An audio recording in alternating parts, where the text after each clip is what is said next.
మనోజ్ఞం 5వ భాగం. ఎందుకే బండాపావు? అసహనంగా తన మొబైల్ టైం చూసుకుంటూ అడిగింది ఐశ్వర్య.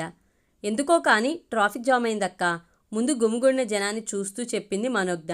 సాధారణంగా వాళ్ళు ట్రాఫిక్ ఎక్కువగా ఉంటుందని మెయిన్ రోడ్ల మీద నుంచి రారు. షార్ట్కట్ రూట్లోంచి, సందుల్లో గొంతుల్లోంచి తన స్కూటీని తీసుకొస్తుంది మనోజ్ఞ. రోజులాగే ఆ రోజు కూడా అలవాటైన దారిలోంచే సాగుతుంది వాళ్ళ ప్రయాణం. ఇంతలో ఈ అవాంతరం. ఎప్పుడూ లేని విధంగా ఆ సందులో కూడా వాహనాలన్నీ ఆగిపోవడం ఆశ్చర్యాన్ని కలిగించింది మనోజ్ఞకి. ఏమైంది? తన ముందు బండితో నిలిచిపోయిన ఒక ఆయన్ని అడిగింది కుతూహలంగా. ఎవరో కుర్రాడు బండితో సహా పడిపోయాడమ్మా. కాళ్ళు చేతులు కొట్టుకుపోయాయి. నుదుటి మీద కూడా గాయమైంది. రాంగ్ రూట్లో వచ్చిన ఇంకో బండతను చూసుకోకుండా డాష్ ఇచ్చాడు. అంతే, ఈ కుర్రాడు పడిపోయాడు చెప్పాడు ఆ బండతను. అలాగా అంటూ బండికి స్టాండ్ వేసి జనాన్ని తోసుకుంటూ ముందుకు వెళ్ళింది మనోజ్ఞ. పడిపోయి దెబ్బలు తగుల్చుకున్న కుర్రాడికి 15 ఏళ్ళు కూడా ఉండవు.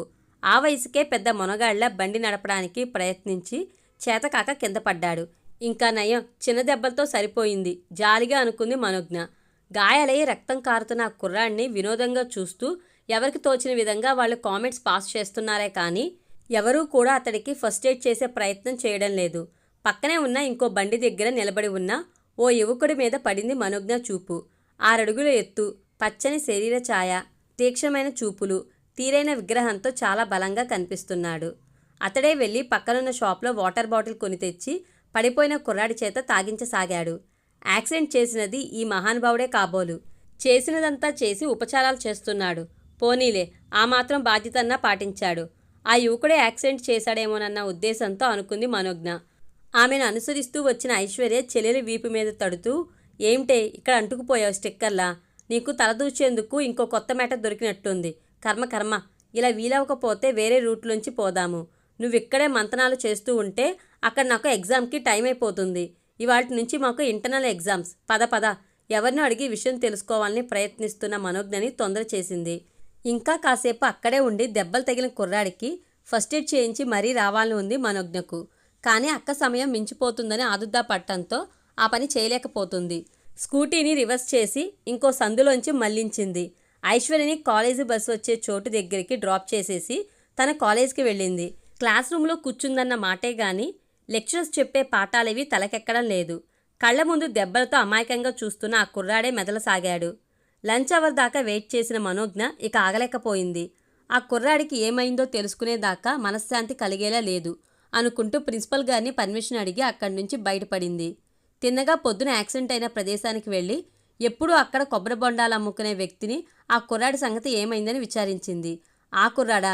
ఒక ఆయన అబ్బాయిని ఈ పక్కనే ఉన్న హాస్పిటల్కి తీసుకెళ్లి దెబ్బలకి వైద్యం చేయించాడు. అయినా కంగారు పడాల్సిందేమీ లేదమ్మా, తగిలినవి చిన్న చిన్న దెబ్బలేగా అన్నాడతను. చిన్నవైనా పెద్దవైన దెబ్బలేగా. పోనీలే, ప్రమాదమేదీ లేదని తెలిసాక నాకు నిశ్చింతగా ఉంది. హాయిగా ఊపిరి తీసుకుంది మనోజ్ఞ. ఆ కుర్రాడి గురించి అంతగా అడుగుతున్నారు, ఆయన మీకేమవుతాడమ్మా? కొబ్బరి బొండాలతను అడిగాడు ఆరా తీస్తున్నట్లుగా. అబ్బే, నాకేమీ కాడంకుల్. పొద్దున ఆ యాక్సిడెంట్ జరిగినప్పుడు చూశాను. పని ఉండడం వల్ల వెంటనే వెళ్ళిపోయాను. ఆ అబ్బాయికి ఎలా ఉందో తెలుసుకోవాలనిపించింది, అందుకే అడిగాను. ఇంతకీ కుర్రాడిని హాస్పిటల్లో చేర్చినది యాక్సిడెంట్ చేసిన అతనేగా? అదే, ఎర్రగా పొడుగ్గా ఉన్నాడు కుతూహలంగా అడిగింది మనోజ్ఞ. యాక్సిడెంట్ చేసినోడా? ఆ వెధవ ఇంకా అక్కడ ఎందుకుంటాడమ్మా? కుర్రాడిని పడేసి వెంటనే లగెత్తిపోయాడు. మీరన్నారే ఎర్రగా పొడుగ్గా ఉన్నారని, ఆ బాబే ఆ కుర్రాడిని హాస్పిటల్లో చేర్పించి సొంత డబ్బులతో వైద్యం చేయించినాడు. ఈ రోజుల్లో అలాంటి మహారాజు లేడున్నారమ్మా అన్నాడు ఆ వ్యక్తిని పొగుడుతూ. నిర్ఘాంతపోయింది మనోజ్ఞ. అతడి గురించి తప్పుగా తలచినందుకు సిగ్గుపడింది. ఆపదలో ఉన్నవాళ్ళని ఆదుకునే గొప్ప మనసతడికి ఉన్నందుకు మురిసిపోయింది. ఎందుకో ఆ వ్యక్తిని మరోమారు చూస్తే బాగుండనిపించింది. ఇంతకీ ఆ అబ్బాయి హాస్పిటల్లో ఉన్నాడా, వెళ్ళిపోయాడా? అడిగింది మనోజ్ఞ తనను తాను సంభాళించుకుంటూ. చెప్పాను కదమ్మా, చిన్న దెబ్బలేనని. వెంటనే వెళ్ళిపోయాడు చెప్పాడు కొబ్బరి బొండాలు అమ్మే అతను. మరింకేమీ ఆలోచించకుండా ఇంటిదారి పట్టింది మనోజ్ఞ. సాయంత్రం ఐశ్వర్యను పికప్ చేసుకునే పనిలేదు. ఎందుకంటే కాలేజీ అవుతూనే ఇంటికొచ్చేసి ఫ్రెష్ అయిపోయి బయట ట్యూషన్స్ చెప్పడానికి వెళ్ళిపోతుంది. అట్నుంచి వచ్చి 7 దగ్గర నుంచి ఫ్లాట్స్లో పిల్లలకి ట్యూషన్స్ మొదలు పెడుతుంది. అందుకే సాయంత్రం పూట ఐశ్వర్యను వీలైన నాడు రాఘవేంద్ర తీసుకొస్తాడు, లేకపోతే ఆటోలో వచ్చేస్తుంది. అందుకే మనోజ్ఞ అంత ధీమాగా ఇంటికి బయలుదేరింది. నువ్వేంటే ఈరోజు కాస్త ముందొచ్చినట్లున్నావు? క్లాసులేమీ లేవా? వేళకాని వేళ ఇంటికొచ్చిన కూతుర్ని అడిగింది నిర్మల. అదేం లేదమ్మా అంటూ జరిగిందంతా చెప్పుకొచ్చింది మనోజ్ఞ. మనుషుల్లో మానవత్వం ఇంకా గొడ్డుపోలేదమ్మా. అందుకే ఈ భూప్రపంచం మీద ఇంకా వర్షాలు కురుస్తున్నాయి అంది నిర్మల. అవునమ్మా, నా మటుకు నేను కూడా ఆ అబ్బాయికి ఏదన్నా హెల్ప్ చేద్దామనుకున్నాను.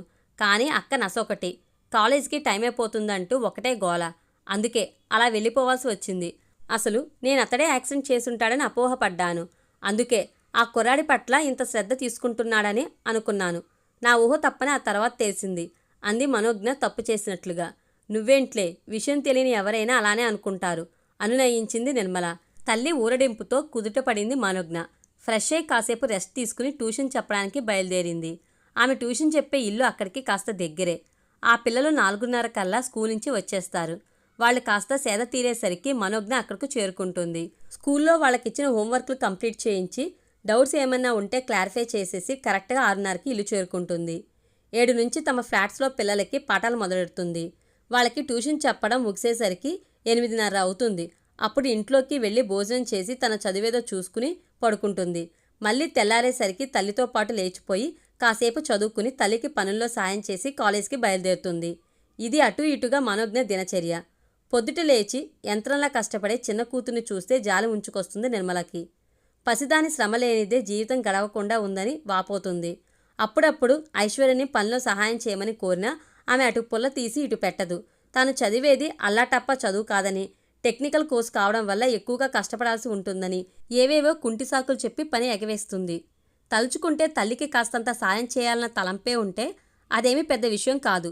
కానీ ఆమెకు తాను పెద్ద చదువు చదువుతున్నానన్న అహం మనసు పొరల్లో పేరుకుపోవడం వల్ల, చెల్లెలు చదివేది మామూలు డిగ్రీ కాబట్టి ఎలా చదివినా గట్టెక్కిపోతుందన్న చులకన భావం చేత ఆమె ఆ విషయాన్ని పెద్దగా పట్టించుకోదు. మనోజ్ఞ కూడా అక్కనేమీ అనవద్దని తల్లిని వారిస్తుంది. కానీ ఆమె సహృదయతను అర్థం చేసుకోలేని మూర్ఖత్వం ఐశ్వర్య సొంతం. రాఘవేంద్ర ఇలాంటి సంగతులు అంతగా పట్టించుకోడు. ఆయనకు ఐశ్వర్య మంకుతనం ఇంకా పసితనంగానే అనిపిస్తుంది. అందరి మీద ఆధిపత్యం చలాయించే తీరు బాలీచేష్టగా పరిగణిస్తాడే తప్ప సీరియస్గా తీసుకోడు. అతడు అలా సీరియస్గా తీసుకుని ఉండుంటే భవిష్యత్తులో ఐశ్వర్య వాళ్ళకెందుకు ఉపయోగపడకుండా మిగిలిపోయేదే కాదు. రామ్నగర్లో ఉన్న ముచ్చటైన పొదరిల్లు లాంటి ఆ ఇంటి ముందు తన స్కూటీని ఆపి పర్సులోంచి అడ్రస్ కాగితం తీసి సరిచూసుకుంది Manognya. K. Narija, manager, Andhra bank. Name plate మీదున్న అక్షరాలను చూసి తాను సరైన చోటికే వచ్చానని నిర్ధారించుకుంది మనోజ్ఞ. స్కూటీని ఓ పక్కగా పార్క్ చేసి ఆ ఇంటి గేట్ తీసుకుని లోపలికి వెళ్ళింది. ఇది వరకు బయట ఓ 2-3 ఇళ్లలో ట్యూషన్ చెప్పేది. కానీ ఆ మార్వాడి కుటుంబం వెళ్ళిపోవడంతో ఒకటే ఇల్లు అయిపోయింది. ఖర్చులు కాస్త పెరగడంతో ఇంకో ఇంట్లో ట్యూషన్ కుదిరితే బాగుండి అనిపించిన తరుణంలో వత్సల ఈ ఇంటి గురించి చెప్పింది. నారిజ అని ఈ బ్యాంక్ మేనేజర్ ట్రాన్స్ఫర్ మీద ఈ ఊరు కొత్తగా వచ్చిందని, ఆవిడ పిల్లలిద్దరూ కేవీలో చదవడం మూలాన స్కూల్లో వేయడం పెద్ద ప్రాబ్లం కాలేదని చెప్పింది వత్సల. అయితే స్కూల్ త్వరగా అయిపోవడం వల్ల ఇంటికొచ్చేస్తున్న పిల్లలు నానా అల్లరి చేసి ఇల్లు పీకి పందిరేస్తున్నారని, వాళ్ళకి కేర్ టేకర్గా ఉంటున్న ఆయాని ముప్పతిప్పలు పెట్టి 3 చెరువుల నీళ్లు తాగిస్తున్నారని వత్సల తల్లితో మొరపెట్టుకుంది నారిజ. ఎందుకంటే వత్సల తల్లి, నారిజ వాళ్ళమ్మ వేలు విడిచిన మేనత్త మేనమామ పిల్లలు. ఈ ఇల్లు అది ఆవిడే వెతికి పెట్టింది వాళ్ళకి. నారిజ భర్త డిఫెన్స్లో మేజర్గా పనిచేసి రిటైర్ అయ్యాడు. ఇప్పుడు అతడు ఏదో కార్పొరేట్ సంస్థకి ముఖ్య సలహాదారుడుగా పనిచేస్తున్నాడు. లావాదేవీలన్నీ ఆన్లైన్లోనే జరుగుతూ ఉండడం వల్ల భార్య ట్రాన్స్ఫర్ ఆయనకో పెద్ద సమస్య కాలేదు. నారిజ తన పిల్లలకో ట్యూషన్ టీచర్ కావాలని చెప్పగానే వత్సలకి వెంటనే మనోజ్ఞ గుర్తొచ్చింది. మనోజ్ఞనే ఆ పిల్లలకి ట్యూషన్ చెప్పేందుకు కుదిరిస్తే ఇటు మనోజ్ఞ ఆర్థికపరమైన సమస్యలు, అటు నారిజ పిల్లల నుంచి ఎదుర్కొంటున్న ప్రాబ్లమ్స్ అన్నీ సాల్వ్ అవుతాయని భావించిన వత్సల వెంటనే మనోజ్ఞకు ఆ విషయాన్ని ఇన్ఫార్మ్ చేసింది. ఇప్పుడు అందుకోసమే మనోజ్ఞ ఆ ఇంటికి వచ్చింది. ఆ రోజు ఆదివారం కావడం వల్ల నారిజ కూడా ఇంట్లోనే ఉంటుంది. ముఖాముఖి అన్ని సంగతులు మాట్లాడినట్లుంటుందని ఇలా బయలుదేరి వచ్చింది. వచ్చే ముందు వత్సలను కూడా అక్కడికి రమ్మని ఫోన్ చేసింది. చున్నీ సవరించుకుంటూ కాలింగ్ బెల్ ప్రెస్ చేసింది మనోజ్ఞ. 2 నిమిషాల అనంతరం తలుపులు తెరుచుకున్నాయి. ఎదురుగా గుమ్మం పొడవునా ఓ నిండైన విగ్రహం నిలబడి ఉంది. ఆ యువకుడిని చూడగానే ఎక్కడో చూసినట్లు అనిపించింది మనోజ్ఞకి. కానీ ఎక్కడ చూసిందో స్ఫురణకు మాత్రం రావడం లేదు. ఎవరు కావాలండి? అతడి స్వరం చాలా మర్యాదపూర్వకంగా మ్యాన్లీగా ఉంది. నారిజి గారు ఉన్నారండి? మెల్లగా అడిగింది. ఉన్నారండి. ఆవిడతో మీకేం పనో తెలుసుకోవచ్చా? మృదువుగా ప్రశ్నించాడతను. నన్ను వత్సల పంపింది. ఈ ఇంట్లోని పిల్లలకి ట్యూషన్ కావాలని అన్నారట. గుమ్మంలో నిలబెట్టే ప్రశ్నలు వేస్తుంటే కాస్త ఇబ్బందిగా అనిపించింది మనోజ్ఞకు. ఓ, మీరు వచ్చిందందుకా? సారీ అండి, వీధిలో నిలబెట్టే మాట్లాడేస్తున్నాను. లోపలికి రండి, గుమ్మానికి అడ్డు తొలుగుతూ అన్నాడతను.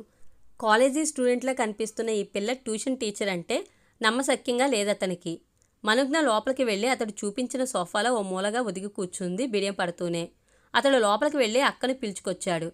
నాజా హాల్లోకి రాగానే గౌరవ సూచకంగా లేచి నిలబడుతూ వినయంగా నమస్కరించింది మనోజ్ఞ. నాజా ప్రసన్నంగా చూస్తూ కూర్చోమ్మా అంది ఆప్యాయంగా. అప్పటికే వత్సల ఫోన్ చేసి మనోజ్ఞను గురించిన వివరాలన్నీ చెప్పడం వల్ల ఆమెకు మనోజ్ఞ పట్ల ఒక విధమైన సాఫ్ట్ కార్నర్ మొదలైంది. చదువుకుంటూనే కుటుంబ బాధ్యతలలో భాగం పంచుకుంటున్న ఆ టీనేజ్ అమ్మాయిని చూస్తే ముచ్చట అనిపించింది నారజకు.